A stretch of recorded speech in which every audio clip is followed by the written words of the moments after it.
Merry Christmas, everyone. It is officially December. My name is Nathan. I'm here with my co-host, Colin. And, nice. Yeah, that was good. Reference. Nice reference to what we're watching today. Totally. And you're listening to Network Special, the podcast where we talk about the golden age of television specials. Back in the day, you used to have to tune in to your favorite channel to see a scheduled show that might not air again. But these days, you can watch these things again and again through the magic of the internet, and that's why we are able to watch these things and talk about them to you. Yeah. Good job on that. I noticed some key differences in the way you did that versus how you have normally done it. And I think it's just great. You're just shaking things up, keeping it fresh. Love it.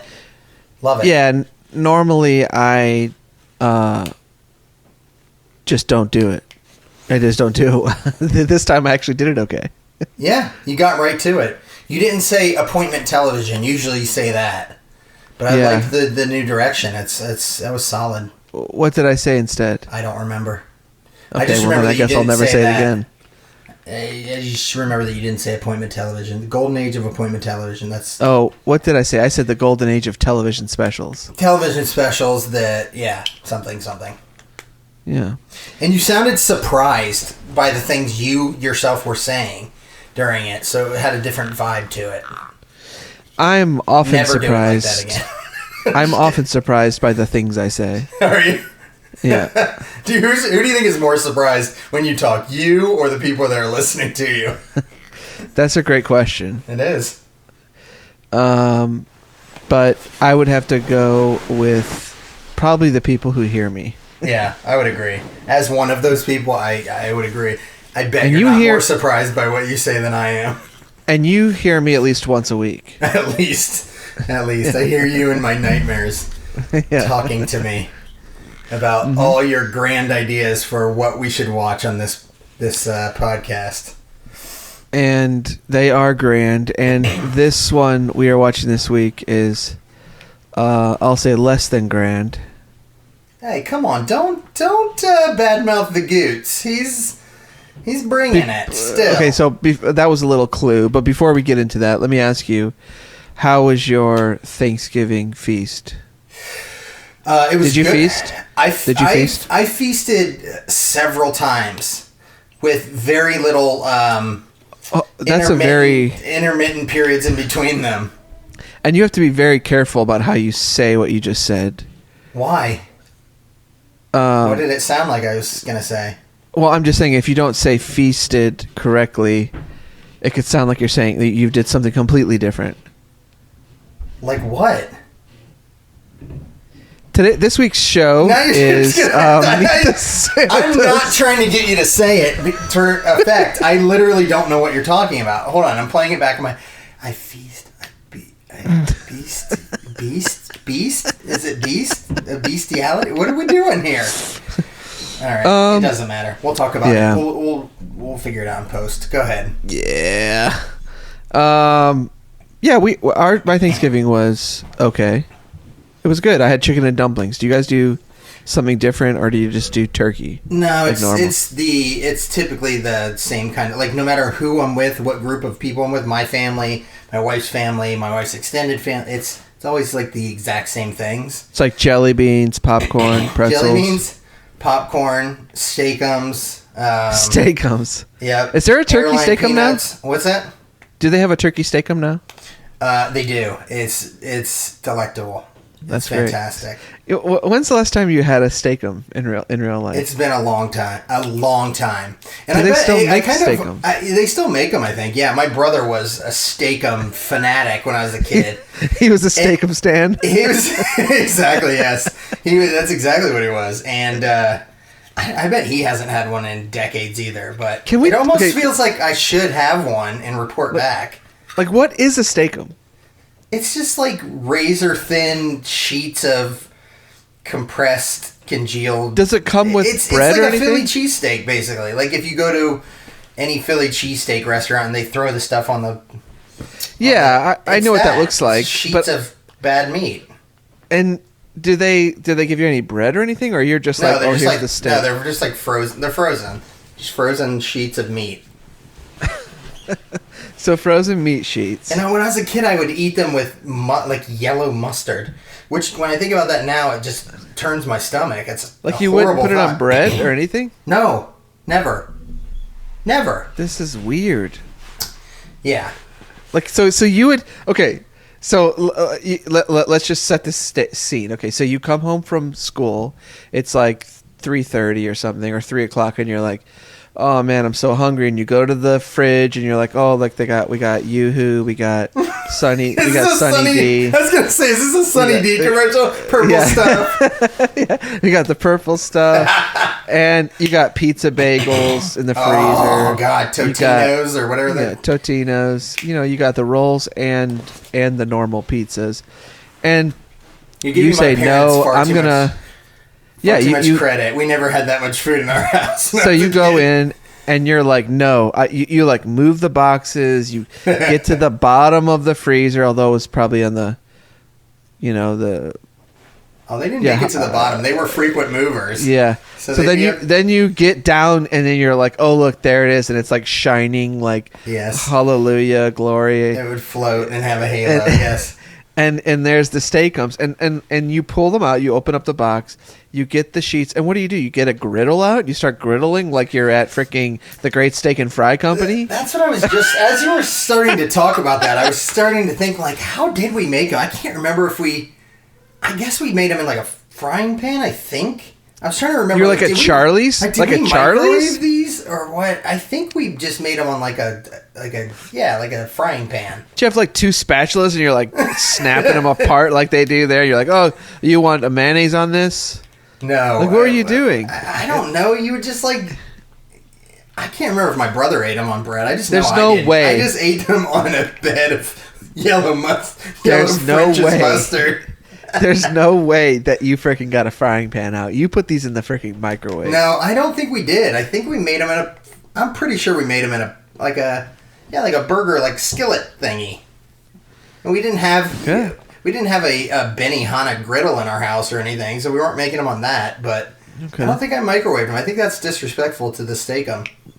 You guys didn't have a hibachi? We did not. Not in that house. In a later house, yes, we had several, but. And we had our table was a hibachi, and my mom would cook that way for us every night. Oh, is that true? She would pour soy sauce on stuff and say Coca-Cola. And she would make onion volcanoes and all that. Yeah, every night. This is interesting that we're talking about this, and this was not pre-planned, but That's what you think. I planned this whole thing. If you're playing this, it's like a master stroke of like puppeteering, because I didn't know about it. But literally this week, I happened to be on the Wikipedia, and it sounds like a lie, but on the Wikipedia page of the guy that created Benihana. Okay. And he had a really interesting life, it sounds like, just from his Wikipedia page. The reason I was on it is I work with a guy that is from a town in New Jersey, I won't go into it, called Tenafly. And this guy always talks about Tenafly. And I was like, I've never heard of Tenafly. So I was like in a moment of pure boredom. Like I was trying to like find something to make fun of about Tenafly. I can relate. Wikipedia page. And I can relate to this moment of pure boredom. Because it's happening to you right this second. You just hang tight. There's a big payoff. I want to spend this whole time talking about the guy who invented Benihana, because his Wikipedia page is fascinating. I'm going to read one sentence to you. I want one. Yeah, I just want one detail. That's it. I'm going to read one sentence to you from his Wikipedia page. All right? Okay, so because I ended up emailing or texting with this guy I work with about this.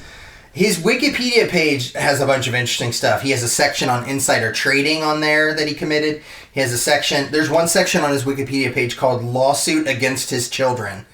That's one of the sections. But then when they're talking about what killed him, this is a sentence from his Wikipedia page.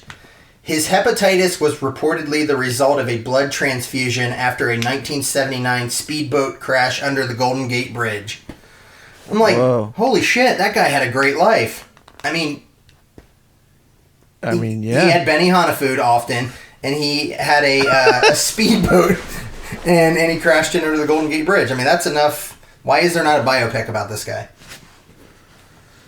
Well, I'll reach out to Scorsese and see if he's interested. There's also a section where it talks about when he qualified for the Olympics one year and then just didn't compete in it. Anyway, that is a freaking power move. I know. Like, what the hell? That's like freaking like this guy. That's like if at the end of that movie Invincible with Mark Wahlberg, he quit the team. the Vince Papali movie. Yeah, he just like he just quits the team. He's just like, yeah, thanks. They're like, you made it, and he's like, fuck this, and he just walks out.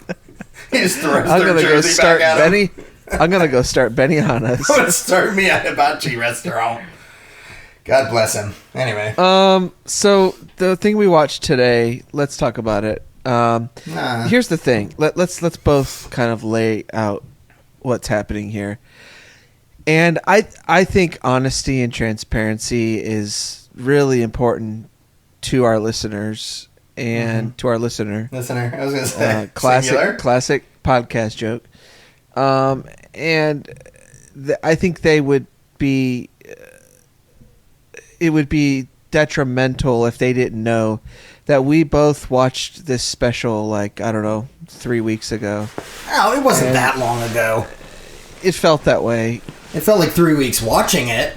Yeah. And I think we both forget everything that happened in it, but guess what? We're still going to talk about this dumb thing. How is that for a power move? That's pretty good. Pretty good. I don't forget everything that happened in it. I want to. I've tried as hard as I could to block it out. I feel bad getting half of it. I feel bad getting on episodes of this and trashing the movie again. But this one is not good. And then I had the added burden of I had to watch the first one. So you and Zachariah, whenever that was, I don't know if it was last year or the year before, did an episode on the first movie in this series, which was called Single Santa Seeks Wife or Seeks Miss... Single Santa Seeking Mrs. Claus. Yeah.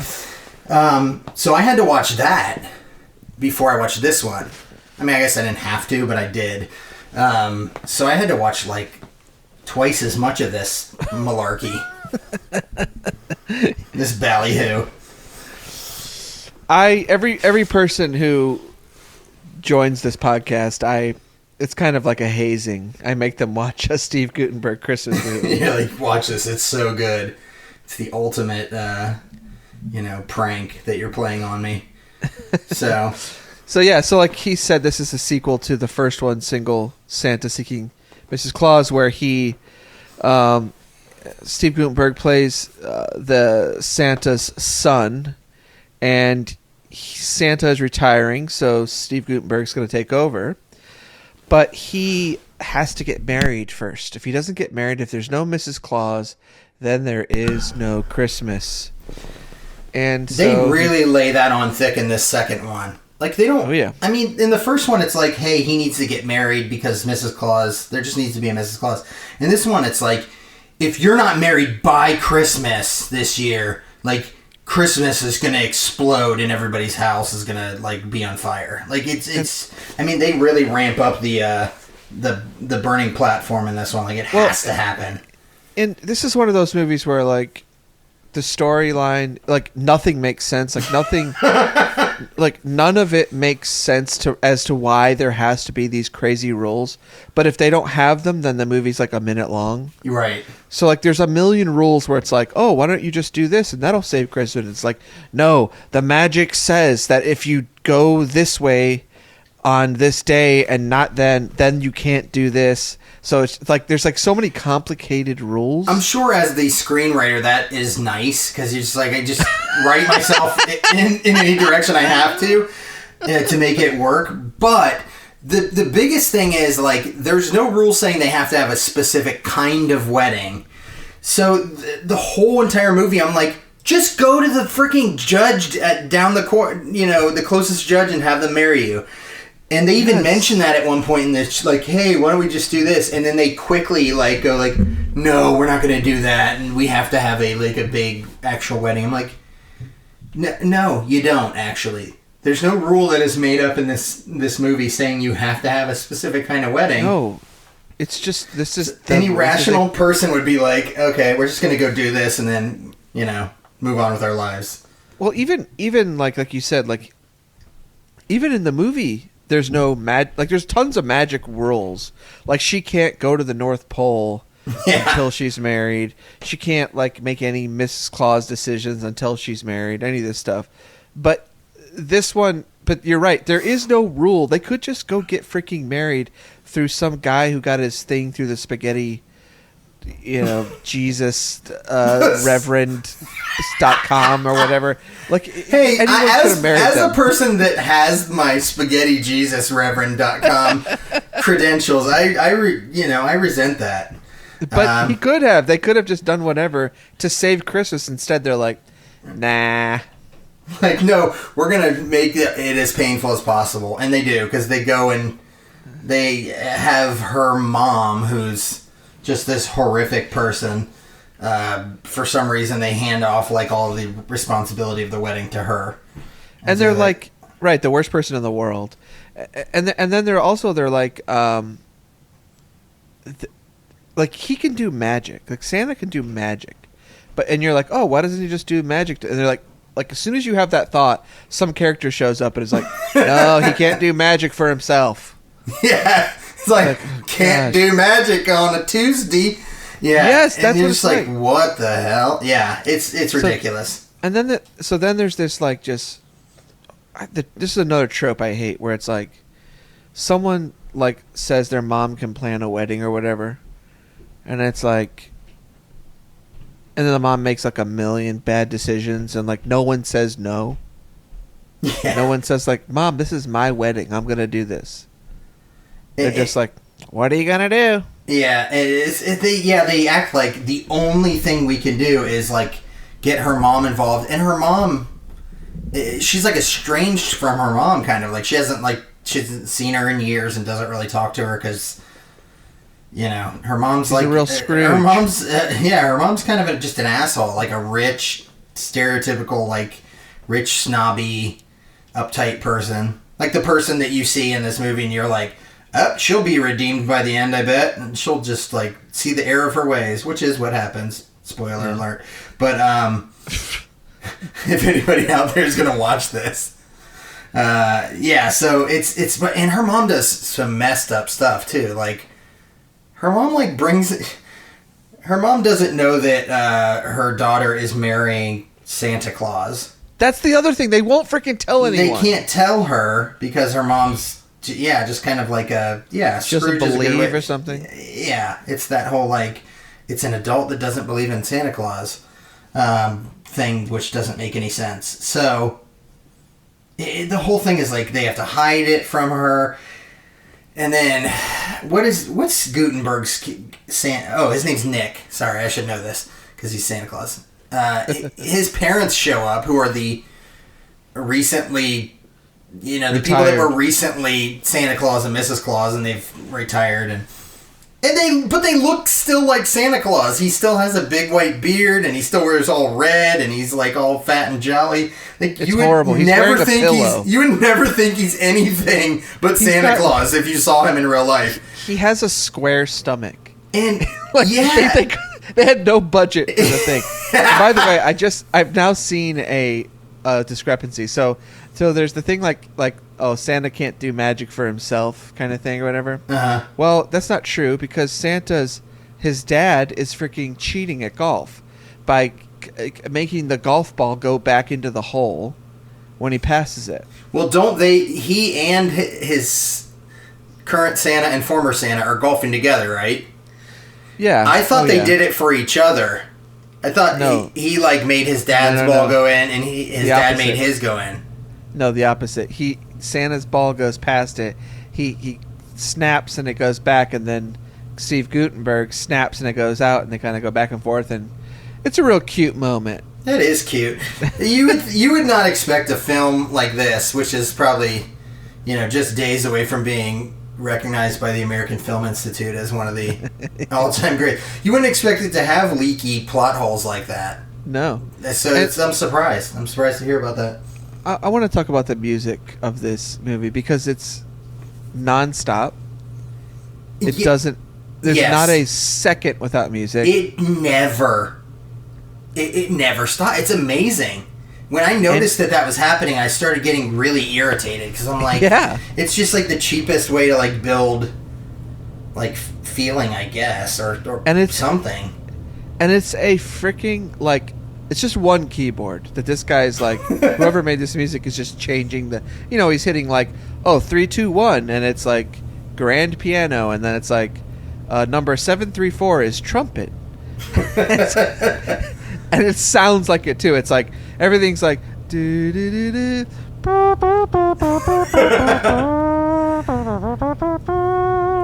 And it's that through the entire movie. We should loop what you just did and lay it over this entire podcast episode and see if people get pissed. And we're talking about Steakums and it's just going.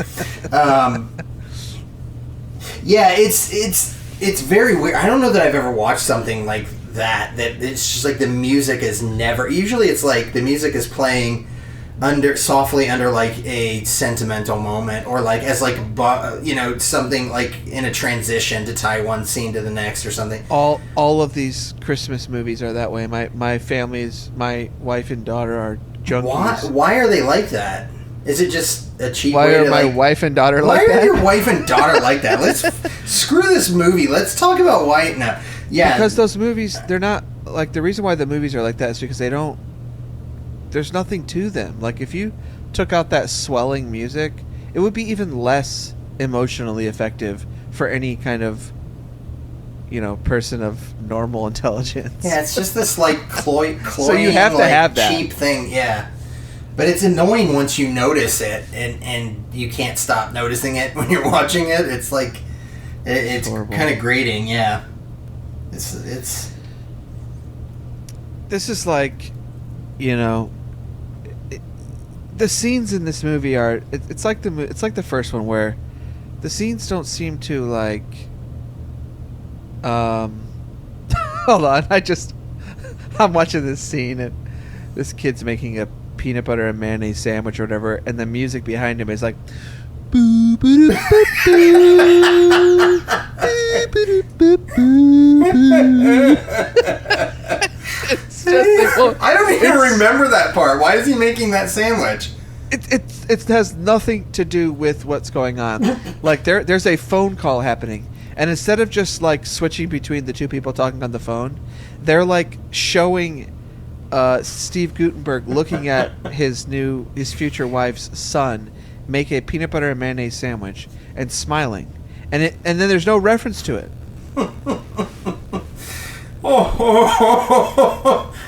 Yeah, that's for those who don't know. Whenever the Santas laugh, they always go ho ho ho ho ho ho ho ho ho ho ho ho ho ho ho, and it is unbelievable. One of the things that's really interesting, odd, or whatever about this movie is Santa Claus is. It's like a few days until Christmas, so he's obviously. In this version of Santa Claus, Santa has to like decide everything. Like his elves make toys and all that stuff, and he's got his little sidekick that runs stuff.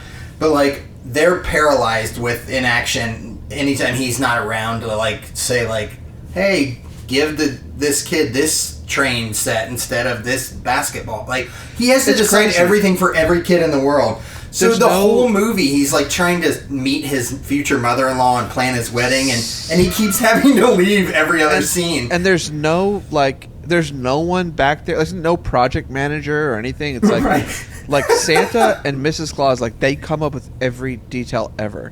And that's a big plot point here, where like she has to make a decision about some toy for a boy or for someone who I don't know. Like that's part of her thing, and part of the Isn't magic it like a kid of whose house burned down or something. Yeah, and part of the magic of being one of the clauses is that you just automatically know what someone would want, and so she can't get it right away, and so she is like, "Oh, I can't be Miss Claus," and then that's it. Like then it's like, "Oh, Christmas is over," because this dummy doesn't realize like it takes time to learn a job. Right. You gotta go through onboarding. You gotta go through, train. I mean, surely they have a big HR department at this insane Christmas operation.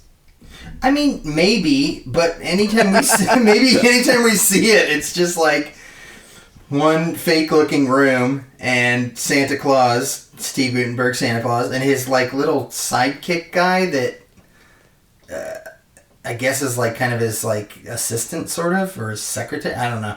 And then it's like nine. It's like 9 like elves at the most, a handful of elves.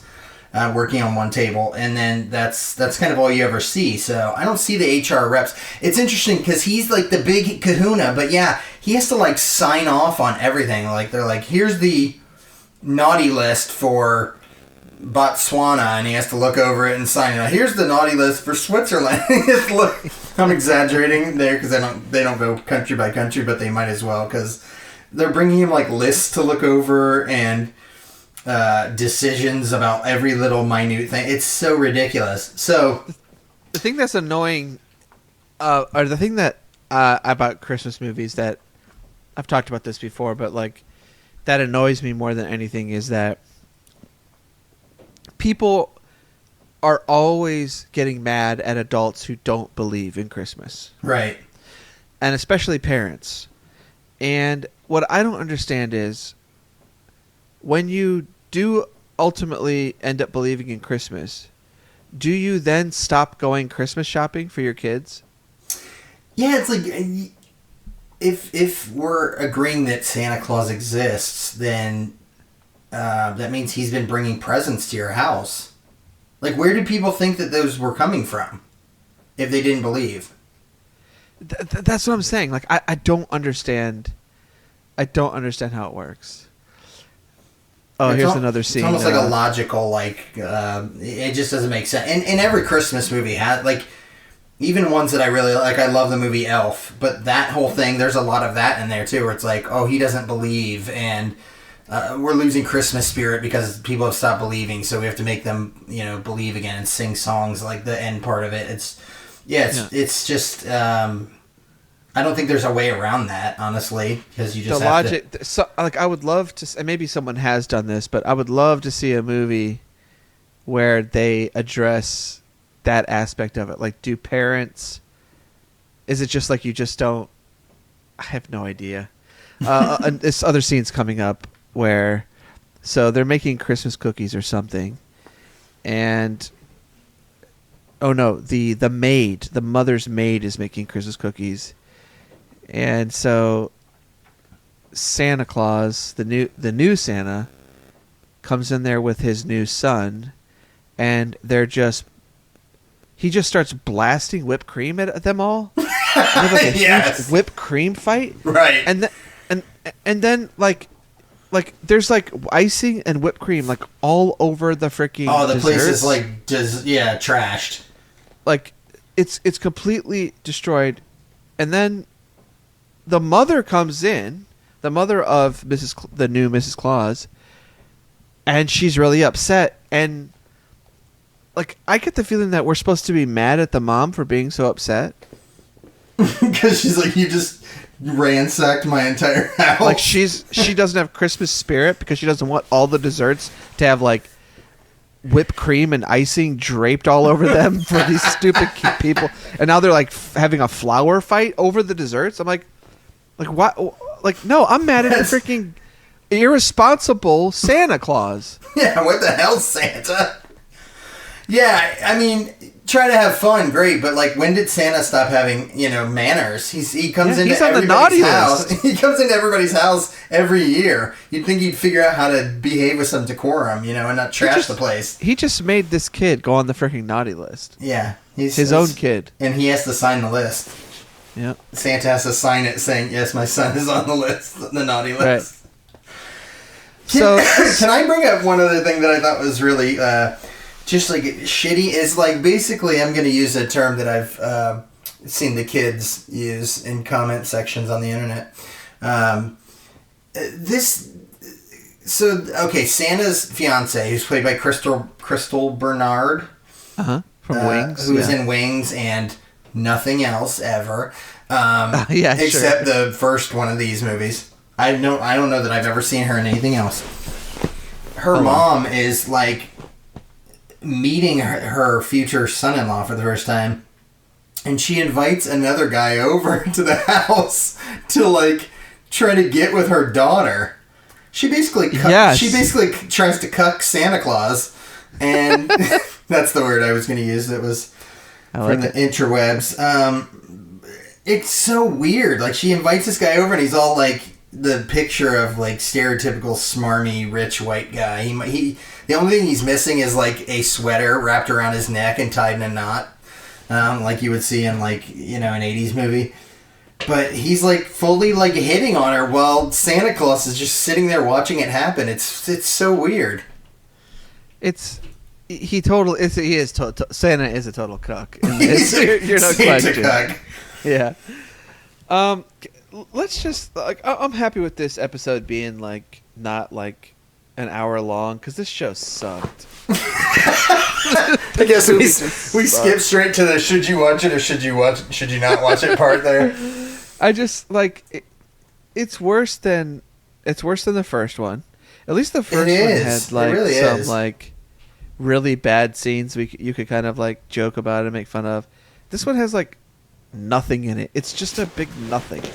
Yeah, it's the first one, like the basketball scene in the first one where Gutenberg's trying to teach the kid how to play basketball and how to use like rhythm or whatever. And he's like, that's a classic bump, and he's like bouncing the ball, not in rhythm at all. Which made that one funny, and it felt like there was some different things going on. This it really feels like the same thing happening over and over and over just until the end. It's so bad. Sucks. It's bad.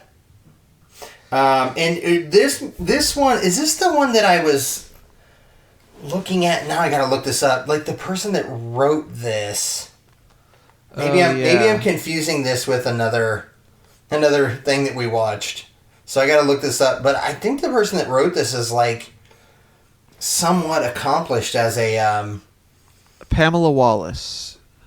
Yeah, so look at her real quick. Like, I think she wrote Witness. She won an Oscar, didn't she? I don't know if she won an Oscar or not, but she did write the movie Witness. Yeah, she won an Oscar for co-writing the screenplay for the movie Witness. She wrote it with her, I think her husband, if I'm remembering correctly. So that's a crazy upset right there, because you would never watch this and go, I bet an Oscar-winning screenwriter wrote this. She wrote the first one too. Oh, she did? Okay. Yeah. Wow. So it makes me want to like understand what her career trajectory has been like. Has it been nothing but this kind of dreck since like she wrote an Oscar-winning movie? Okay, so she won. Okay, so first thing she does, 1976, she writes one episode of Serpico. Nice. Next thing she does, the story for Witness, 1985. So she wrote the story. She wrote the story, and somebody else wrote this, like the actual like screenplay. Yeah. But she still gets screenwriting credit for that. Right, and then it looks like got an Oscar. It looks like she's written 3 novels that became TV specials. Nice. We should watch those. So maybe she's like a novelist, who they option her movies. Well, I think that they have. Didn't she write it? Witness. Didn't she write it with her husband or somebody like that? So I'm looking now. And then see who the director is. Harvey Frost. Harvey Frost. Opening it up straight away, I'm seeing a screenshot of Candace Cameron Bure. Yeah, here we go. So instantly... I looked on... Yes, Pamela Wallace is married to, or was married to, a guy named Earl Wallace. It says, who began his career in the 70s writing episodes of the CBS Western series Gunsmoke, one of which inspired him, his wife Pamela, and some other guy to develop the screenplay for the 1985 film Witness. Okay. So, I don't know anything about Gunsmoke. I know it's like very long-running show. I've never seen it, though. But, man, this guy who directed it, like, he's just doing, like, TV movies and, like, episodes of TV shows. He directs the new Addams Family TV show. Oh, really? He directs... Do you have any interest in seeing that? The TV series? The new one. Isn't it called Wednesday? Not that. I'm saying, no, a show called The New Addams Family. Oh, I thought you were saying the new Addams Family show. No, this came out in, let's see, that came out in 1998. So, he's doing, like, TV shows, all kinds of stuff.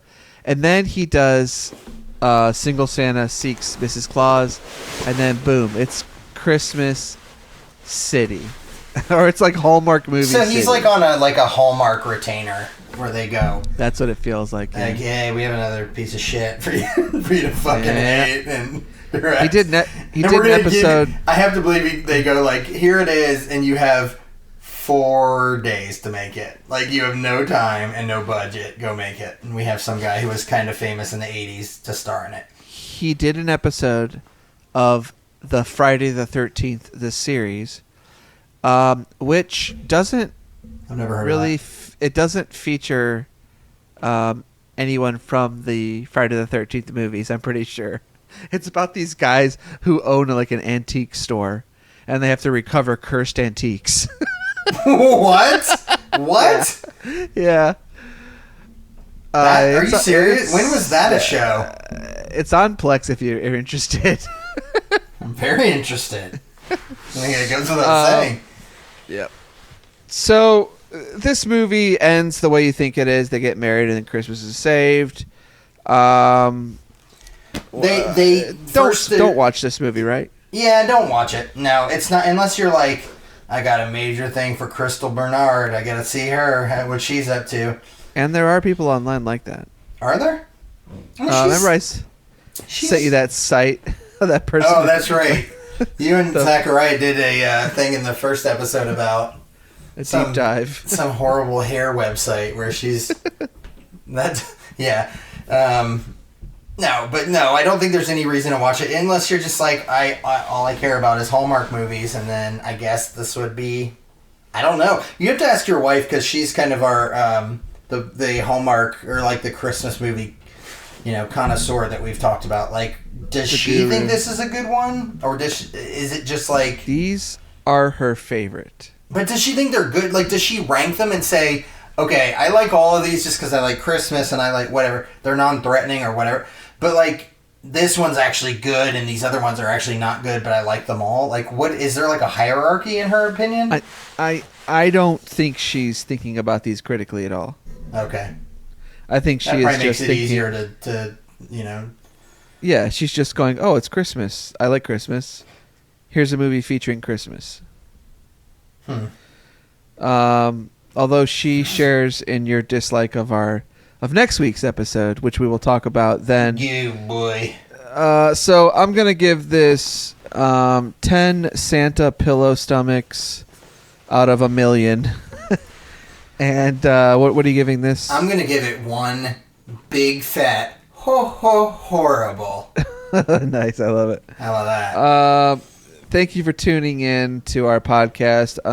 Tuning into that dial, 93.2. Tuning into that dial. 93.2, our podcast network. And if you'd like to leave us a review, you can at your favorite podcast site. 5-star reviews only. Check us out at networkspecialpodcast.com for all of our stuff. Check us out on social media and so on. And if you'd like to watch this movie, get the Hallmark Channel. Yeah, do that, and Godspeed, and enjoy it. Yeah.